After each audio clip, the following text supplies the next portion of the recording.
ప్రజాస్వామ్య హక్కుల గురించి మాట్లాడడంలో తప్పులేదు, కానీ హక్కులకు భంగం కలిగించే నీచుల్ని నెత్తినేసుకోవడం, ఉగ్రవాదుల్ని, నక్సలైట్లని, అసాంఘిక శక్తుల్ని హక్కుల పేరుతో నెత్తిన పెట్టుకోవడం అనేటువంటి అత్యంత ప్రమాదకరం.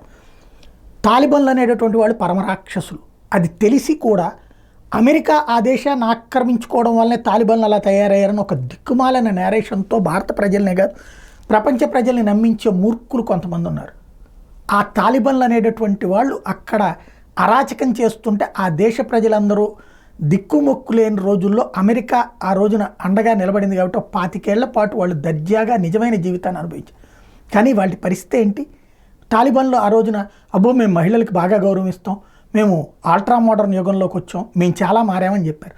ఈ సొల్లి కబుర్లు నమ్మినటువంటి వెధవలందరూ ఈవెన్ మన దగ్గర తెలుగు వాళ్ళలో కూడా తాలిబన్లు మారారు, ఇంకా అమెరికా ఆధిపత్యం కోసం బిల్డప్ చేస్తున్నారు. ఇప్పుడు చూడండి, చదువులు మానిపించేశారు, ఉద్యోగాలు మానిపించేశారు, ఉపాధి అవకాశాలు మానిపించేశారు. ఇప్పుడు ఏ స్టేజ్కి వచ్చిందంటే డాక్టర్ డిగ్రీ కూడా చేయొద్దట మహిళ.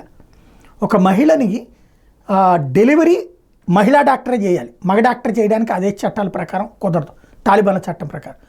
పోనీ అలాగని మహిళలు డాక్టర్ డిగ్రీ చదవకూడదట. మరి ఇంకెట్లాగ బ్రతకాలి వాళ్ళు? ఎలాంటి స్థితికి తీసుకెళ్తున్నారు వీళ్ళు? పోనీ వేరే మతస్థులు కూడా కాదు, వాళ్ళ మతస్థులు వాళ్ళు చంపుకు తింటున్నారు. ఇలాంటి నీచుల్ని సమర్థించుకొచ్చే వాళ్ళు ఉన్నారు.